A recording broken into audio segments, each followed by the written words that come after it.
Bienvenidos a una nueva misión de Latinoamérica Piensa. Estamos en el primer Foro Mundial de Pensamiento Crítico. Hoy dialogaremos con Guillermo Boulos, dirigente social, ex candidato a presidente del Brasil.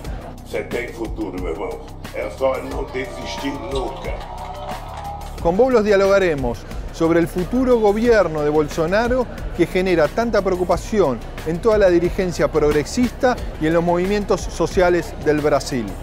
Analizaremos también por qué no se pudo ampliar la base de sustentación de una izquierda para poder triunfar en las elecciones.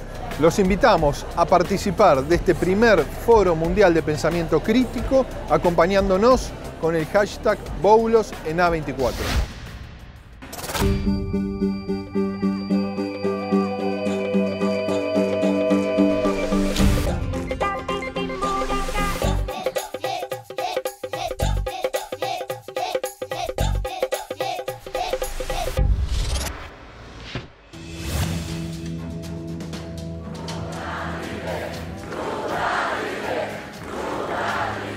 Da judicialização da política, agora com Bolsonaro no Brasil, é atacar os movimentos sociais. Quer aprovar uma lei que trata movimento social como se fosse terrorista, manifestação social como se fosse terrorismo, em especial querendo atacar o movimento do sem terra e o movimento do sem teto. Ele disse que quer acabar com o MTST, que quer acabar com o MST.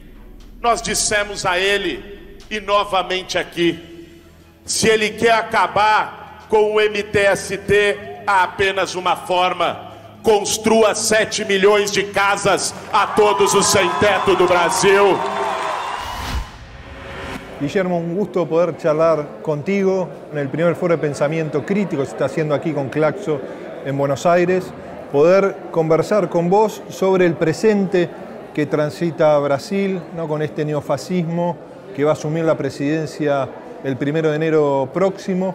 ¿Vos pensabas que Brasil iba a poder transitar la noche tan oscura que está por comenzar? Hola Nicolás, primeramente muchísimas gracias por la oportunidad, por nuestra charla. Mira, nadie pensaba. Lo que representa Bolsonaro es el mayor retroceso democrático de la historia reciente de Brasil. No se puede subestimarlo. La izquierda y buena parte de los partidos políticos brasileños ya han cometido el error de subestimarlo antes del proceso electoral. Y lo que dice Bolsonaro al respecto de lo que pretende hacer en su gobierno es gravísimo. Primero, en términos de las libertades democráticas. Bolsonaro representa una tradición política profundamente autoritaria. Dice a una semana antes de las elecciones de la segunda vuelta que la oposición en su gobierno, que llaman los rojos, tienen dos alternativas: el cárcel o el exilio. Su ministro ahora de Relaciones Exteriores, su canciller, ha dicho que el calentamiento global es una invención de los marxistas y que no pretenden mantener cualquier tipo de relación más fuerte con los vecinos, con Mercosur, con América Latina. Hay un marxismo parecido a la década del 50 en los Estados Unidos, ¿no? Total. Hablan incluso tipos de su base parlamentaria de criminalizar el comunismo. Y está planteando que los movimientos sociales, como uno que vos integrás, son grupos terroristas. Terroristas, sí. ¿Y qué puede hacer la sociedad brasilera frente a esta etapa nueva que se abre, ¿no? ¿Alcanza solo con la resistencia? ¿Hay que trabajar en la unidad del campo popular, de la izquierda? ¿Cuál es el camino que hay que transitar hoy en día? Mira, yo creo que tenemos dos grandes desafíos. El primero es no tener miedo, porque su discurso es un discurso de intimidación. Su discurso de autoritarismo político, represión, criminalización de los que luchan, viene junto con un conservadorismo moral brutal y quiere imponer un patrón de desmovilización a la sociedad. Es preciso mantenerse organizado y en las calles. Y el segundo desafío es no caer en la división. Es necesario más que nunca un proceso de unidad, no solo de las fuerzas populares, no solo de las fuerzas de izquierda, sino del conjunto de las fuerzas democráticas.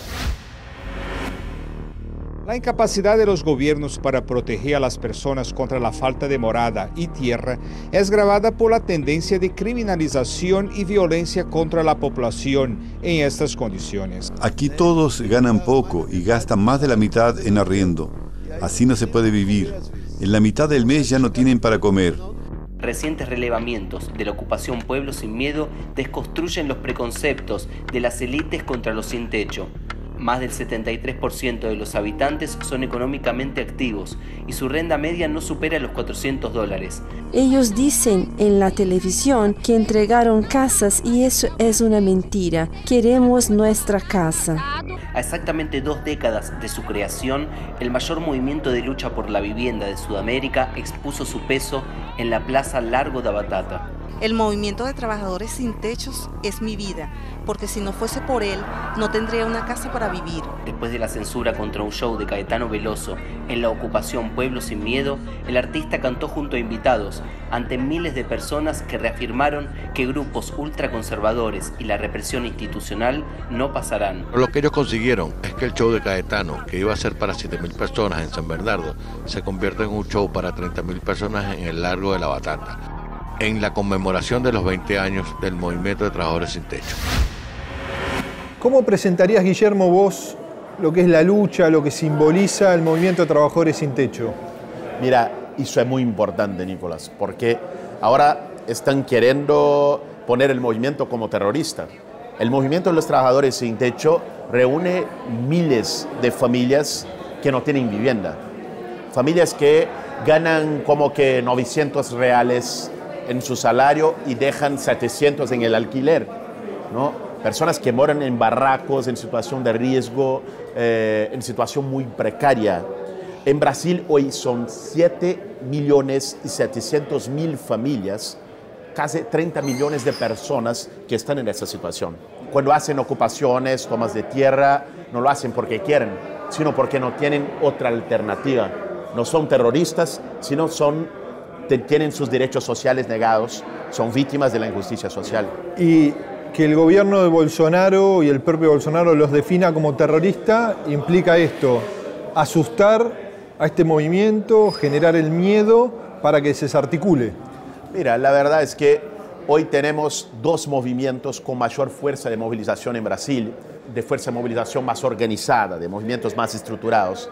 El MTST de los sin techo y el MST de los sin tierra quiere poner a los 2 como terroristas, incluso para destruir la capacidad de movilización organizada de la oposición y del movimiento social. Es una operación política.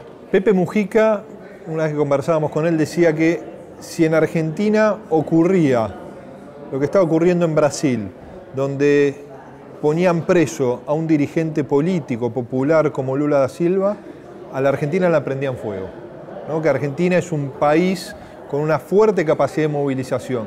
¿Vos pensás que el pueblo brasileño va a poder transitar un camino en los próximos meses de resistencia, de marcada resistencia? Mira, están haciendo un teste con la tolerancia del pueblo brasilero. El pueblo brasilero, es verdad, es un pueblo más tolerante, es un pueblo que muchas veces sufre en silencio. Es un pueblo que, por ejemplo, quería votar en Lula, pero muchos no fueron a las calles para defender a Lula. Pero hay límites para todo, ¿no? El proyecto que quieren aprobar ahora en Brasil, en términos económicos, en términos sociales, es destruidor, es devastador. Y yo creo que va a generar una reacción de parte importante de la sociedad. Y ellos lo creen en eso. Por eso apuestan en la represión. Boaventura de Sousa Santos habla mucho sobre eso. La base de la crisis democrática en Brasil y en el mundo es porque el régimen de acumulación del capital financiero y su proyecto de sacar derechos es tan extremo que no puede convivir tranquilamente con formas democráticas. Nós queremos projeto amplo para o Brasil, profundamente democrático, mas também que busque de forma incansável justiça social. Faz 30 anos que esse país saiu de uma ditadura. Se nós estamos aqui hoje podendo discutir o futuro do Brasil, é porque teve gente que derramou sangue para ter democracia. Se você vai poder votar no domingo, é porque teve gente que deu a vida para isso. O que está acontecendo no Brasil é um descalabro. Seus direitos estão sendo cortados todo santo dia. Todo dia uma notícia ruim para você. Y você es parte da solución. En esta segunda vuelta, Brasil está en una encrucijada que no es apenas entre dos candidatos, de proyecto de país, de destino de país, encrucijada entre democracia y totalitarismo. Por eso no titubeamos en ningún momento en declarar nuestro apoyo integral a Fernando Haddad, ahora en la segunda vuelta. Esperamos que a campanha do Haddad, nesse segundo turno, assuma firme compromisso com todos os direitos dos trabalhadores contra as pressões do mercado, com enfrentamento aos privilégios econômicos e às velhas práticas políticas que aumentaram tanto a descrença e abriram terreno para saídas autoritárias. Y en el proceso electoral, no todas las fuerzas democráticas tomaron una definición de apoyar a Fernando Haddad, inclusive candidatos con mucho nivel de representatividad que en un momento aspiraban a ser el candidato también del Partido de los Trabajadores. Algunos sectores han cometido errores muy serios. Ciro Gómez ha cometido el error en la segunda vuelta de no haber declarado un apoyo más contundente a Haddad. Nosotros lo hicimos. Las diferencias que podemos tener con el PT en ese momento no son mayores que las convergencias que tenemos contra Bolsonaro. Eso es cierto. Al mismo tiempo, solo vamos a conseguir hacer, de hecho, un frente amplio sin hegemonismos, sin dueño. Uno muchas veces observa en la televisión a un Brasil blanco, cuando todos sabemos que Brasil es un país mulato, ¿no? Y que muchas veces, ¿no?, su población mulata negra es invisibilizada por estas élites económicas. ¿Tiene capacidad de movilización y de reacción el pueblo brasilero en los próximos meses? Me gustaría tocar dos puntos en eso. Primero, 57 millones de personas votaron a Bolsonaro. Pero no es verdad que tengamos en Brasil 57 millones de fascistas, ¿no? La mayor parte de las personas que han votado a Bolsonaro no necesariamente comparten de esos valores más conservadores, más moralistas y de su visión política autoritaria que defiende la dictadura, que exalta la tortura, todo eso. No fue porque sus concepciones de extrema derecha tienen mayoría en la sociedad, sino porque ha conseguido representar el outsider, ¿no? Un sentimiento, canalizar un sentimiento de rechazo a la política en un momento de crisis de representación brutal en el país, con una imagen que no es real, porque el tipo es diputado hace 28 años, pero fue presentado y con un trabajo muy fuerte y diría más criminoso en el WhatsApp, construyeron su imagen como el único que iría a luchar contra la corrupción, que iría a hacer política, cambiar todo en la política, todo eso. Más allá del tema del miedo, Bolsonaro fue un hábil explotador del miedo de las personas. Brasil está en una crisis de violencia urbana fortísima. En el último año fueron 62.000 personas muertas, homicidios, ¿no? Entonces, explotando el tema del miedo y la desesperanza política, ha ganado las elecciones. Bolsonaro não é um salvador da pátria, é uma aventura que eu não tenho a menor dúvida traria consequências desastrosas para o país. Bolsonaro representa a velha política corrupta, as velhas práticas. Esta é a proeza de, em 27 anos, aprovou 2 projetos e conseguiu comprar 5 imóveis. Mais imóveis do que projetos. Você não tem vergonha, Bolsonaro? Veja, auxílio moradia, com 6 milhões de famílias sem casa no Brasil. Você não tem vergonha disso? Teria vergonha se estivesse invadindo casa dos outros, né? Auxílio moradia, está previsto em lei. Se é imoral, é outra história.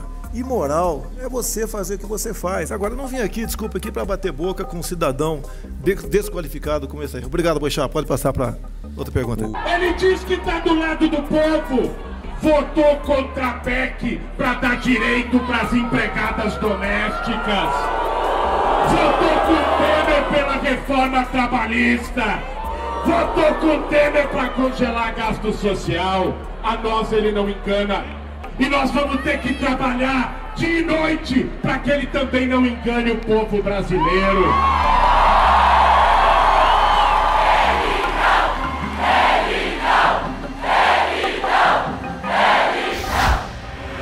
Muchos de estos poderes, estos frenos, también están siendo cooptados por un pensamiento fascista, una Corte Suprema que rápidamente puede modificarla, e inclusive se pensaba que el juez Moro, pues uno de los 3, 4 jueces, si jubila a alguno de los jueces, que puede impulsar Bolsonaro. Unas Fuerzas Armadas que hay un sector importante de ellas que parecen sostener también este discurso tan duro, y un Congreso, ¿no? Un Congreso que destituyó sin causa a una presidenta y que hoy la bancada de los evangelistas, de aquellos que están a favor de la aportación de armas, ha crecido mucho. Es verdad.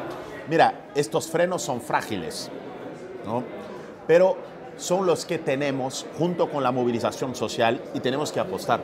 Tenemos que poner presión al conjunto de las instituciones que se posicionen ante el ataque a las libertades democráticas.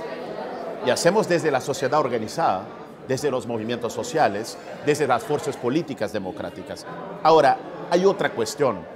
El gobierno Bolsonaro también es un gobierno profundamente ultraliberal, lo peor que se puede imaginar. Ayer mismo ha nombrado el nuevo presidente de Petrobras. Es un tipo que defiende abiertamente la privatización de Petrobras. Los 3 principales nombres de su equipo económica son banqueros. Uno viene del BTG Pactual, Paulo Guedes es el principal. Otro de Bradesco, Levi, que incluso lamentablemente estuvo en el gobierno de Dilma. Y el tercero ahora de Santander, que va a controlar el Banco Central en Brasil. O sea, las élites económicas sin intermediarios. No se va a iniciar un proceso. Y la sociedad, e inclusive las Fuerzas Armadas, porque en las Fuerzas Armadas hay tensiones, dicen, vinculado a un ala más nacionalista y a un ala ultraliberal. Digo, ¿no va a ser gratuito una supuesta privatización de Petrobras? Por cierto que no. Y en la sociedad, porque esto viene junto con un paquete que toca el tema de las jubilaciones, un régimen de capitalización que proponen ahora, que es muy peor de la reforma propuesta por Temer.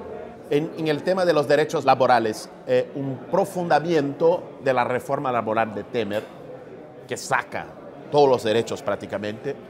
Entonces, el proyecto de Bolsonaro va a encontrar rechazo en varios sectores sociales, sobre todo, imaginamos nosotros, de entre los más pobres. Entonces, es necesario tener un campo organizado, un campo democrático, un campo de lucha por los derechos, que va seguramente a tener un papel importante. Ahora, en el primer momento, con un gobierno electo con fuerza, que probablemente va a tener mayoría en el Congreso, en el primer momento nosotros vamos a necesitar mucho de la solidaridad y del apoyo internacional, de la denuncia internacional. Mira, una de sus primeras medidas quiere que sea la ley de terrorismo para calificar los movimientos sociales, las protestas sociales, a todos que luchan. Es posible que si no haber una reacción más fuerte, e incluso de la comunidad internacional, que ponga en el cárcel a dirigentes, a muchos dirigentes. A vos directamente. Sí, a mí directamente, después de electo ha citado y dicho es un terrorista. A Fernando Haddad ha denunciado a muchísimos dirigentes que, como dijiste vos, o el exilio o la cárcel. Sí. Ahora, ¿qué representa para vos Mariel Franco, ¿no? Como ella era militante del partido que vos integrás? Mira, Mariel fue un símbolo de una nueva forma de hacer política en Brasil. Históricamente, las mujeres, los negros y negras, los LGBTs son excluidos y subrepresentados. Mariel representaba a los 3 y además ha venido de la favela. Era el personaje más típico que la política tradicional brasilera le excluye, no le da voz.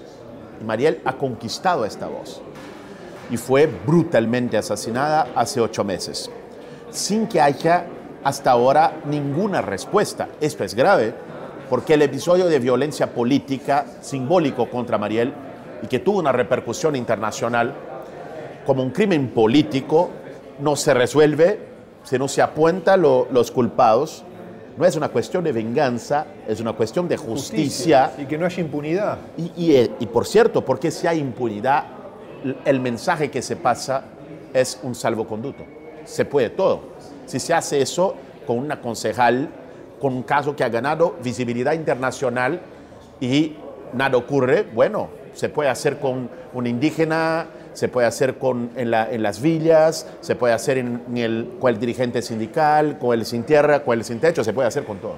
Guillermo, ¿vos pensás que en las calles está la lucha para que Brasil recupere un camino de desarrollo con equidad, que ponga al ser humano en el centro de la escena de las políticas públicas? Estoy cierto de eso. Nosotros vamos a necesitar de varios niveles de articulación con muchos sectores de la sociedad, incluso internacionalmente, con juristas, con lideranzas políticas, con partidos, con religiosos, con intelectuales, con artistas, con mucha gente. Pero la posibilidad que tenemos de derrotar el proyecto que representa Bolsonaro está en las calles.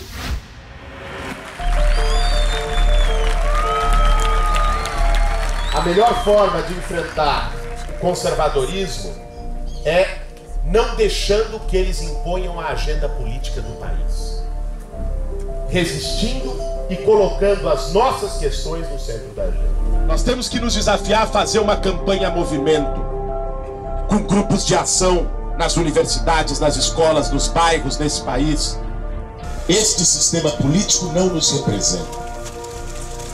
E é exatamente por isso que nós vamos fazer a disputa. E nós queremos aqui dizer para todo mundo que está aqui no calçadão hoje que a primeira medida, Sônia, do nosso governo chegando lá, dia 1º de janeiro de 2019, vai ser revogar todo esse estrago que o Temer fez e devolver as conquistas do povo brasileiro. ¿Cómo evaluás ahora a la distancia, algunas semanas, lo que ha sido tu candidatura presidencial? Nosotros lanzamos un proyecto, ¿no? Un proyecto de futuro, una izquierda que tenga la capacidad de enfrentamiento, que venga del trabajo de bases en las periferias, en los movimientos sociales, conectada con estos movimientos y con nuevos movimientos. Hicimos una alianza de fuerzas políticas del PSOL, del PCB, con movimientos sociales como el Sin Techo, los indígenas, los movimientos de comunicación como el Milla Ninja, movimiento de mujeres, movimiento de juventud, movimiento negro, un conjunto de movimientos. En el proceso electoral tuvimos un problema muy fuerte que con la polarización, el miedo, el odio, esta fue una elección en Brasil que tuvo muy poco espacio para un proyecto de esperanza, para un proyecto crítico del país, ¿no? Las personas votaron con miedo o votaron con odio, eso se pasó. Pero nuestra perspectiva fue plantar semillas para el futuro, articulado miles de personas en el país, una juventud y que va a seguir, porque no era un proyecto solamente para una elección, sino un proyecto para una generación. Es esto que estamos construyendo. Guillermo, para terminar, nosotros hacemos tiempo en las redes sociales preguntas breves, ¿no? Y esperamos respuestas breves. ¿Qué representa Lula para vos, que te ha mencionado como uno de las figuras emergentes, sucesor de sus luchas conjuntamente con Manuela Dávila? Lula es el mayor liderazgo político de Brasil, que en su gobierno ha tenido muchos aciertos y es reconocido por eso, ha tenido errores también, pero hoy es víctima de una trama política y de una injusticia brutal. Y por eso estamos solos por Lula libre. ¿Lula libre es un sueño o realmente lo ves posible en el corto plazo? Lula libre es posible si cambiamos la relación de fuerza social y política en Brasil, porque su detención es una detención política. El tema no es un tema de juicio de proceso, sino un tema de fuerza y de presión. Enquanto eles globalizam o medo, nós globalizamos a esperança. Enquanto eles globalizam o autoritarismo, nós globalizamos a resistência. ¿Cómo soñás el Brasil del futuro? El Brasil del futuro es un Brasil en que la injusticia social, la desigualdad brutal que tenemos, sea enfrentada por la mayoría. Un Brasil donde todas las formas de amor sean respetadas. Un Brasil donde nadie sea muerto o sea juzgado diferente por el color de su piel o por su origen étnica. Donde hombres y mujeres tengan los mismos derechos, donde las mujeres tengan los mismos salarios y puedan decidir sobre sus propios cuerpos. Un Brasil con justicia, con libertad y con democracia. Pela democracia, por nossos direitos, pela unidade dos povos latino-americanos, até a vitória.